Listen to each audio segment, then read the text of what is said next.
یہاں مزید کچھ عرض کرنے سے پہلے عرض کرنے کی اب وقت کی گنجائش نہیں ہے، ایک واقعہ عرض کرتا ہوں۔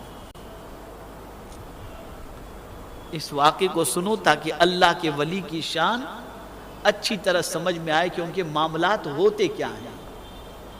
حضرت رابعہ عدویہ رضی اللہ تعالی عنہا اپنے گھر میں سو رہی تھی، چور آیا۔ یہ بات یاد رکھیں کہ آج ہم لوگوں کا معاملہ یہ ہے کہ گھر کو سونے سے پہلے دروازے کو بند کرتے ہیں، لاک کرتے ہیں، کنڈی لگاتے ہیں۔ کئی دروازے گھر میں ہوتے ہیں، لاکر ہوتا ہے، یہ ہوتا ہے، سب جگہ تالے سب لگے ہوتے ہیں۔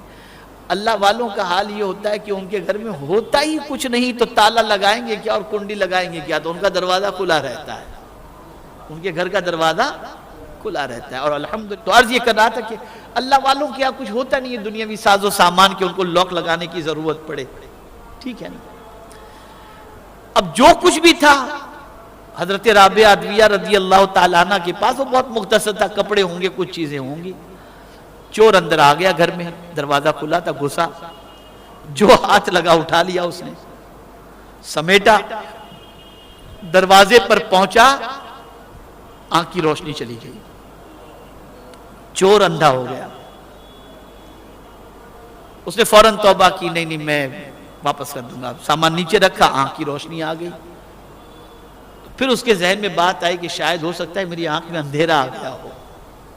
پھر سامان اٹھایا چوری کی نیت سے، پھر آنکھوں کے اندر اندھیرا آ گیا، آنکھوں کی روشنی چلی گئی۔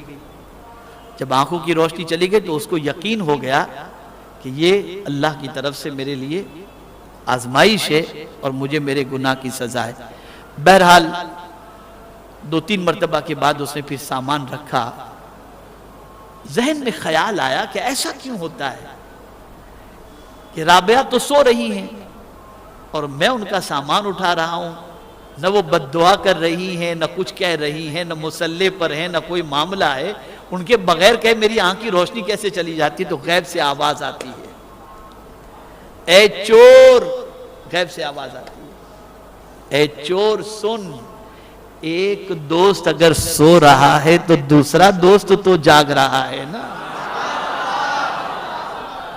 ایک سو رہا ہے تو دوسرا تو جاگ رہا ہے۔